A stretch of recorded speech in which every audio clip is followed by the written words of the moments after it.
আমি বক্তব্য দীর্ঘায়িত করব না।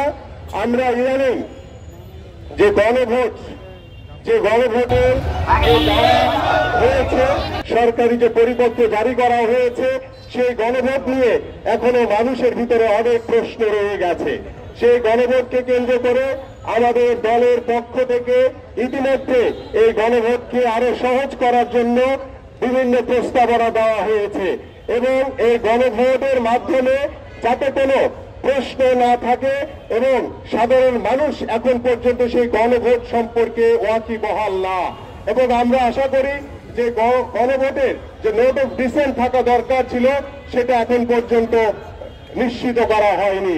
এবং আমরা বিশ্বাস করি এই গণভোটের মাধ্যমে আমরা যে বাংলাদেশের সংস্কার পরিপূর্ণভাবে করতে চাই, সেই গণভোটের মাধ্যমে আমরা পরিপূর্ণ সংস্কার করতে পারবো কিনা সেটা নিয়েও আমরা সন্দেহ পোষণ করছি।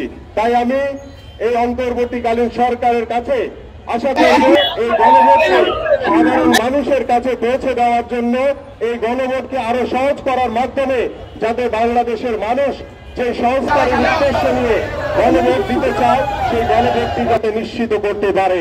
এবং আমি আশা করব এই গণভোটের পাশাপাশি আমাদের যে আসল যে বাংলাদেশের যে গণতান্ত্রিক যে প্রত্যাশা, আগামী যে ত্রয়োদশ জাতীয় সংসদ নির্বাচন, সেই সংসদ নির্বাচন যাতে ব্যাহত না হয় সেদিকেও অন্তর্বর্তীকালীন সরকার সেদিকে নজর দিবেন।